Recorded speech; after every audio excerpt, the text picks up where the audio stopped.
Oke, selamat pagi dan salam sejahtera diucapkan kepada semua murid-murid dalam kelas tahun 5. Hari ini saya Puan Roselin Anak Jikem dari Sekolah Kebangsaan Grogol akan mengajar subjek sains tahun 5. Sains tahun 5. Kita masih lagi pada tajuk haiwan, iaitu kemandirian spesies haiwan, tapi standard pembelajarannya adalah 3.1.3, iaitu menjelaskan dengan contoh ciri dan tingkah laku khas haiwan untuk melindungi diri daripada cuaca iklim yang melampau. Jadi kalau tajuk sebelum ini kita lihat, kita belajar tentang tingkah laku dan ciri khas haiwan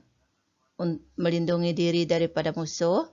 Pada hari ini kita akan belajar tajuk ini.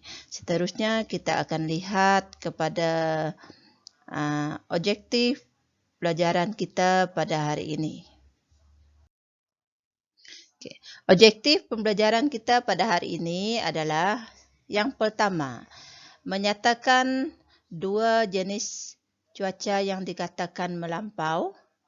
Yang kedua, menyenaraikan sekurang-kurangnya 3 ciri dan tingkah laku khas haiwan untuk melindungi diri daripada cuaca iklim yang melampau.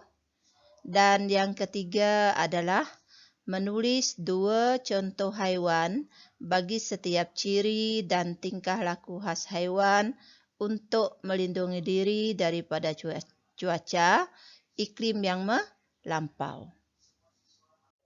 Dan seterusnya kita akan lihat kepada apakah contoh-contoh iklim yang melampau, apakah contoh-contoh haiwan yang terlibat, apakah contoh-contoh ciri dan tingkah laku khas haiwan yang terlibat. Okey, mari kita tengok kepada yang seterusnya. Okey, yang pertama kita lihat contoh yang pertama, kita lihat beruang kutub.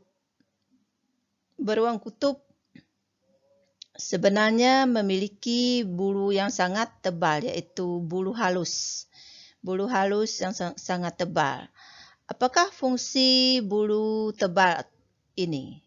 Sebenarnya beruang kutub yang memiliki bulu tebal ini adalah digunakan untuk memerangkap haba agar badannya sentiasa berasa hangat, panas. Disebabkan ada bulu-bulu yang tebal ini, haba terperangkap dalam bulu-bulu tersebut. Yang kedua, beruang kutub juga akan berhibernasi. Apa maksud berhibernasi? Adakah kamu faham tentang maksud berhibernasi? Okey, berhibernasi bermaksud sekiranya musim sejuk, haiwan-haiwan akan mengurangkan pergerakannya dan haiwan-haiwan itu mungkin akan tidur sepanjang musim sejuk tersebut. Kenapa perlu haiwan tersebut berbuat demikian? Ada yang tahu jawapan? Okay, sebenarnya haiwan ini perlu berhibernasi. Contohnya beruang kutub ini adalah untuk mengurangkan pergerakan bagi mengelakkan daripada kehilangan tenaga. Sebab kalau kita biasanya kalau macam kita pun kalau kita banyak bergerak, kita memerlukan tenaga. Jadi bila kita kurang bergerak, tenaga tu kita simpan. Itu yang dilakukan oleh beruang kutub. Seterusnya kita akan lihat kepada contoh yang kedua, iaitu burung. Burungkah penguin tu? Nak kata burung, tapi biasanya orang tak simpan, tak letak perkataan burung di depan perkataan penguin. Orang kata penguin saja. Okay. Penguin juga hidup di kawasan yang terlampau sejuk. Penguin-penguin ini badannya diliputi oleh bulu pelepah yang pendek dan padat yang kalis air. Oke, apa maksud bulu pelepah yang pendek dan padat yang kalis air? Oke. Bulu pelepah maksudnya bulu macam bulu ayam tuh, dia banyak macam bulu itik, bulu ayam. Tapi yang penguin punya dia bulunya lebih pendek dan lebih padat. Bulu pelepah yang pendek dan padat ini sebenarnya kalis air. Bermaksud apa? Apa itu kalis air? Kalau di tahun 3 dulu ataupun tahun 3 lah kita ada buat eksperimen bahan yang menyerap air dan bahan yang kalis air. Apa maksud kalis air? Kalis air adalah bahan ataupun objek yang tidak menyerap air. Jadi itu yang terjadi dengan penguin. Bulu pelepah yang di luar badan dia tu, walaupun hujan sangat-sangat lebat kah, ais turun banyak-banyak kah, air itu tidak akan menyerap sampai ke anggota badan penguin tersebut. Ini menyebabkan badan penguin itu tidak basah. Dan ini mengelakkan penguin itu daripada kesejukan. Okey, kita lihat ciri khas penguin yang kedua. Okey. Bulu yang pendek ini juga berfungsi sebagai penebat haba bagi mengekalkan suhu badan penguin. Okey. Bulu pelepah yang pendek ini dijadikan sebagai penebat haba. Apa maksud penebat haba? Okay, penebat haba adalah bahan yang tidak mengalirkan tenaga haba. Itu maksudnya haba tidak dapat mengalir melalui bulu pelepah penguin yang pendek tersebut. Adakah anda faham tentang dua contoh haiwan yang cikgu telah terangkan tadi? Harap kamu faham sebab ini baru kita belajar dua contoh. Seterusnya, kita pergi kepada yang ketiga. Yang ketiga ni, walrus dan singa laut. Singa laut dan walrus. Cuba tengok kedua-dua gambar tersebut. Di mana letaknya bahagian telinga kedua-dua haiwan tersebut? Ada tak kamu nampak? Sebenarnya, kedua-dua haiwan ini mempunyai telinga. Okey, tetapi kedua-dua haiwan ini mempunyai cuping telinga yang kecil. Itu sebab kita tak nampak. Kenapa kedua-dua haiwan ini, iaitu walrus dan singa laut ini, memiliki cuping telinga yang kecil? Apakah fungsi dia? Boleh tak kamu fikirkan? Kalau kita manusia bercuping telinga kecil, kita mungkin dianggap kurang normal sikit dari segi fizikal lah. Tetapi kalau terlalu besar pun kita juga dianggap kurang normal. Tetapi bagi walrus dan singa laut, kedua-duanya mempunyai cuping telinga yang kecil. Sebenarnya, cuping telinga yang kecil ini fungsinya adalah untuk mengurangkan kehilangan haba daripada badannya. Di sini kita boleh kaitkan dengan luas permukaan dengan kehilangan haba. Sebab kita tahu bahawa semakin bertambah kecil luas permukaan yang terdedah, semakin berkurang kehilangan haba daripada sesuatu permukaan. Sama dengan keluasan cuping telinga walrus dan singa laut. Itu sebab dia diberikan telinga yang kecil. Yang kedua, walrus dan singa laut juga mempunyai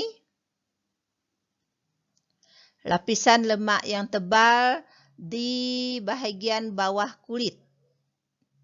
Di bawah kulit. Kalau di bawah kulit maksudnya kulit kita yang paling atas lepas itu ada di lapisan yang kedua itu. Selepas lapisan epidermis kalau tidak. Kalau manusia lah, kalau haiwan cikgu kurang pasti. Di bawah lapisan kulit yang ada di luar ni ada satu lagi lapisan lemak yang sangat tebal. Apa fungsi lapisan lemak itu? Macam mana rupa lemak kalau kamu lihat? Lemak kalau dia dibekalkan haba, lemak ini akan cair. Tetapi kalau dalam keadaan sejuk, lemak ini akan menjadi tepu dan berwarna putih. Okey.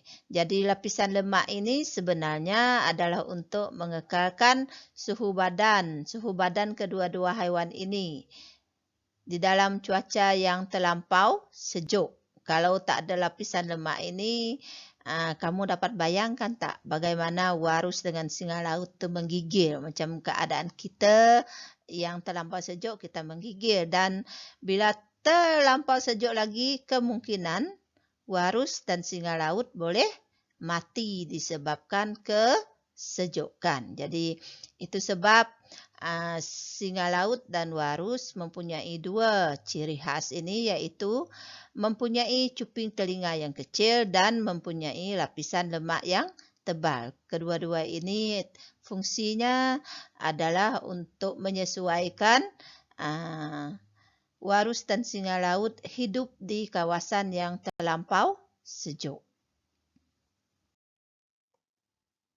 Setelah kita lihat ciri-ciri khas haiwan, sekarang kita pergi kepada tingkah laku khas haiwan bagi melindungi diri daripada cuaca yang terlampau sejuk. Okey. Contoh, kita pergi kepada ikan paus. Ikan paus dan burung. Ikan paus dan sesetengah burung berhijrah merentasi benua dan lautan bagi mengelakkan cuaca sejuk di negara asalnya. Penghijrahan ini dikenali sebagai migrasi. Okey. Faham tak apa yang ditulis itu? Okey. Maksudnya di sini, ikan paus kalau dia musim panas, dia hidup di kawasan A. Kawasan A contohnya. Sama dengan burung tu tadi. Dia hidup di kawasan A. Bila tiba musim sejuk, musim yang terlampau sejuk, ikan paus dan burung-burung ini akan bermigrasi. Bermigrasi bermaksud berpindah. Berpindah secara beramai-ramai ke kawasan B ataupun kawasan C, di mana kawasan B dan kawasan C itu tidak mengalami musim sejuk pada waktu tersebut. Itu maksud bermigrasi ya. Bermigrasi maksudnya berpindah. Jadi maksudnya pada musim sejuk, sesetengah burung dan ikan paus ini akan berpindah tempat tinggal asal ke kawasan tempat tinggal yang baru. Itu maksudnya. Contoh macam tapi kita di Malaysia kita bersyukur sebab cuaca kita tidak terlampau panas dan tidak terlampau sejuk. Jadi kita jarang bermigrasi. Tapi kalau kawasan lain mungkin ada di antara penduduknya yang bermigrasi untuk menyesuaikan diri dengan keadaan suhu. Itu maksudnya. Setelah kita melihat ciri-ciri khas dan tingkah laku khas haiwan untuk melindungi diri daripada cuaca yang terlampau sejuk, sekarang kita masuk kepada ciri-ciri khas haiwan dan tingkah laku khas haiwan bagi melindungi diri daripada cuaca panas yang melampau. Okey. Boleh tak kamu bagi contoh apa contoh haiwan yang hidup di kawasan yang terlampau panas?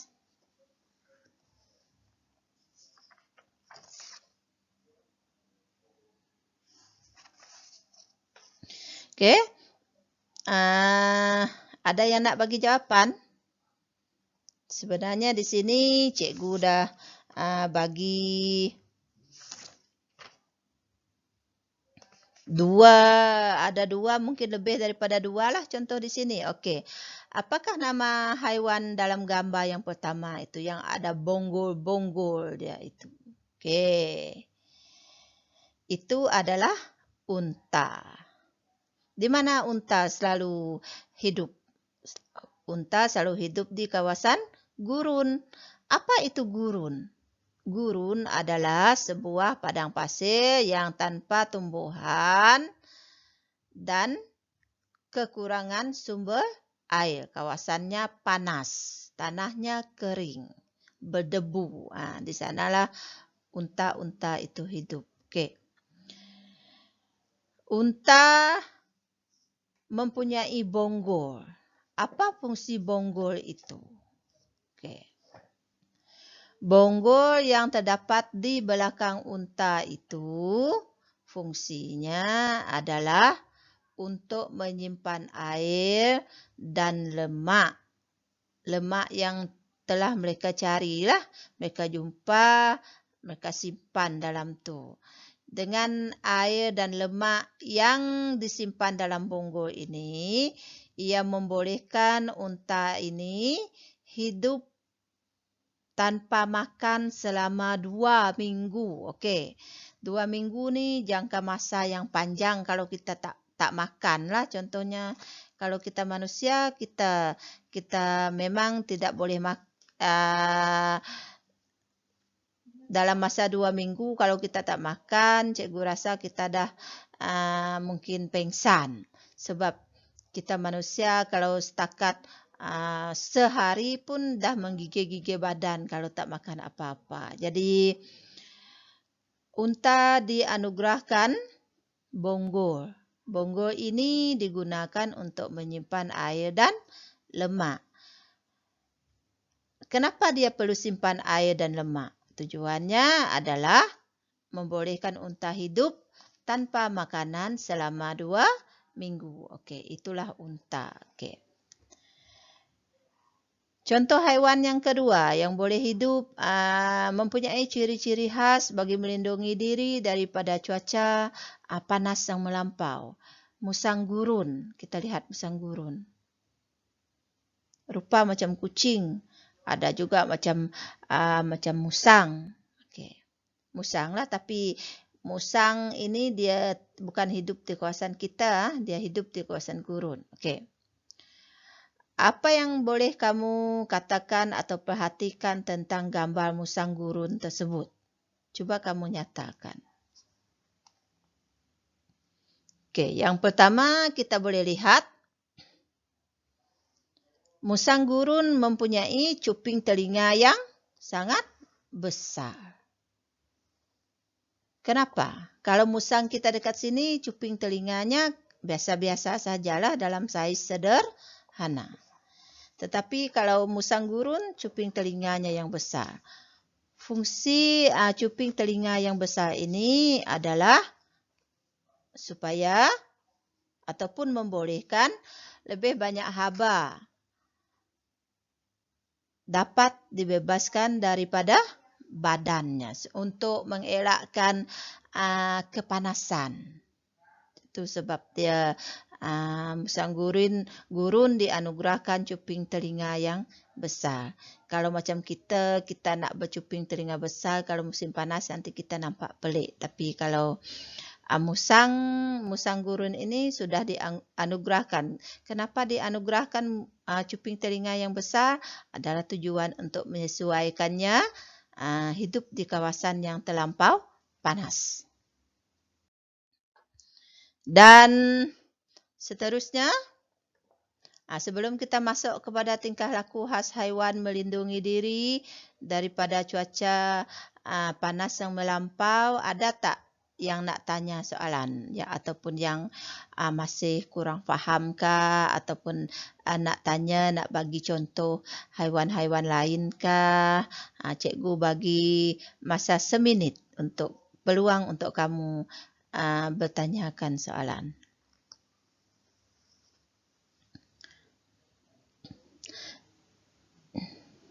Ada? Tak ada. Jadi kalau tidak ada, kita teruskan tajuk seterusnya. Yang ini tingkah laku khas. Tingkah laku khas haiwan melindungi diri daripada cuaca panas yang melampau. Di sana ada gambar kerbau, ada gambar badak sumbu. Badak sumbu, okey. Satu contoh yang pertama, kerbau. Dalam gambar tu pun kita lihat kerbau tu sedang minum air, dalam air sebenarnya. Kerbau-kerbau ini perlu berendam di dalam air ataupun lumpur bagi menyejukkan suhu badannya. Mandi macam kita, kalau kita panas kita pergi mandi, kita pergi berendam dalam air, dalam sungai. Sama dengan kerbau. Mereka akan pergi berendam di dalam air ataupun lumpur secara beramai-ramai bagi menyejukkan badan mereka. Okey. Contoh yang kedua, badak air. Badak air ni agak pelik sikit rupa dia. Badak air juga mempunyai sifat yang sama seperti kerbau, iaitu berendam juga. Berendam di dalam air. Tujuan mengawal suhu badan dalam cuaca panas yang melampau. Jadi sebenarnya di antara kerbau dan badak air, mereka mempunyai tingkah laku khas yang sama. Bagi tujuan yang samalah, menyejukkan suhu badan mereka. Jadi itu saja penerangan bagi tajuk kita hari ini, iaitu ciri-ciri khas ataupun tingkah laku khas haiwan bagi melindungi diri daripada cuaca ataupun iklim yang melampau, sama ada terlalu sejuk ataupun terlalu panas. Cikgu harap kamu orang faham apa yang telah diterangkan atau disampaikan oleh cikgu tadi. Okey, ini cikgu ada bagi soalan lisan, soalan lisan kita. Soalan lisan yang pertama.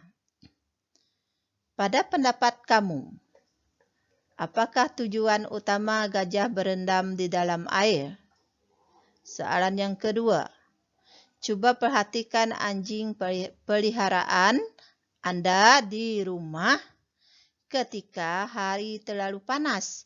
Apakah yang dilakukan oleh anjing tersebut? Okey, fikir dulu. Yang pertama, saya rasa soalan yang pertama itu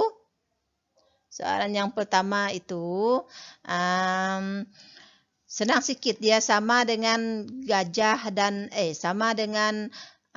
kerbau dan badak sumbu tadi.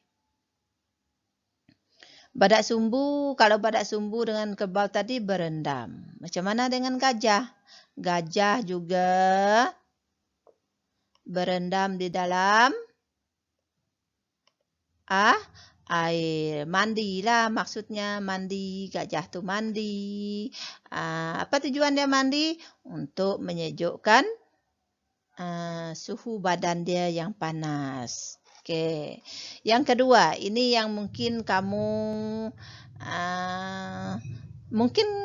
pernah lihat, tapi kamu tidak perasan yang itu adalah salah satu tingkah laku khas anjing ketika hari terlampau panas.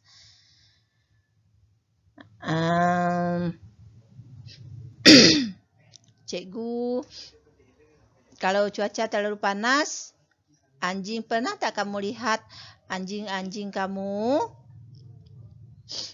menjelirkan lidah dan air liurnya menitis-nitis. Okay. Kenapa anjing itu menjelirkan lidah dia dan menitiskan air liur dia. Okey. Anjing itu menjelirkan lidah atau menganga mulutnya adalah untuk melepaskan haba yang ada di dalam badan dia, supaya badan dia tidak terlalu panas. Ini tingkah laku anjing ini boleh menyejukkan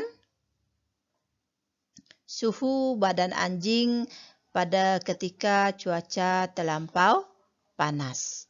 Fahamkah? Pernah tengok tak anjing kamu di rumah macam tu? Cikgu rasa semua kita pernah tengok. Tapi mungkin ada yang tidak perasan itu satu tindakan ataupun tingkah laku khas anjing. Okey. Ada soalan lain. Sebenarnya kalau kamu kurang faham sikit, kamu boleh rujuk kepada buku teks Sains tahun 5, muka surat 58, 59, 60. Itu semua isi dia berkisar dengan tajuk yang kita belajar ini, iaitu sampai ke muka surat 62. Okey.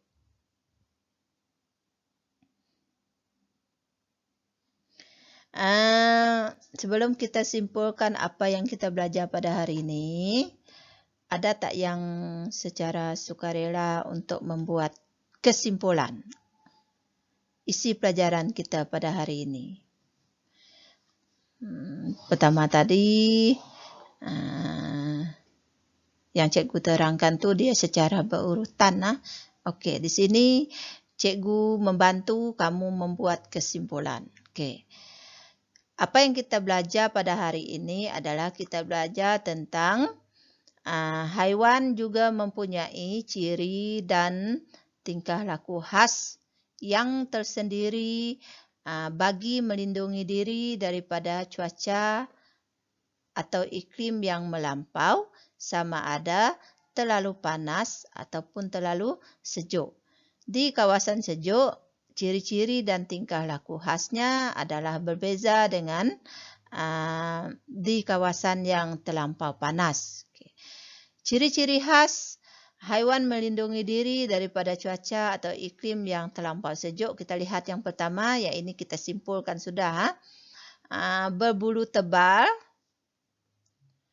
lapisan lemak yang tebal, berbulu pelepah yang pendek dan padat, dan yang keempat, bercuping telinga kecil. Okey, ada 4 ciri-ciri khas bagi haiwan yang hidup di kawasan di mana cuaca atau iklimnya terlalu sejuk. Dan kita lihat kepada ciri tingkah laku khas haiwan pula di kawasan yang terlampau sejuk, iaitu seperti di kawasan kutub. Okey. Tingkah laku khas haiwan adalah satu, bermigrasi ataupun kita kata berhijrah, ataupun dalam bahasa harian kita kata berpindah. Itu maksud bermigrasi. Tingkah laku yang kedua pula adalah berhibernasi. Berhibernasi ni duduk diam-diam pada musim sejuk, kerja dia tidur sepanjang musim sejuk, kurang bergerak. Itu maksud dia. Jadi kalau kita tengok sebenarnya tak banyak yang kita perlu ingat di sini. Berbulu tebal, ingat contoh. Lapisan lemak yang tebal, ingat contoh. Tapi fungsinya pula, jangan lupa nak hafal. Sebab fungsi-fungsi kalau dalam soalan yang dibagi nanti, biasanya bahagian sama ada bahagian objektif ataupun bahagian B, bahagian subjektif. Kadang-kadang dia akan tanya, apa fungsi-fungsi haiwan yang bercuping telinga kecil di kawasan yang iklimnya terlampau sejuk? Jadi kamu perlu tahu apa fungsi haiwan yang bercuping telinga kecil. Jadi tolong hafal, baca nota dan faham. Seterusnya kita pergi kepada ciri khas haiwan melindungi diri daripada cuaca atau iklim yang terlalu panas.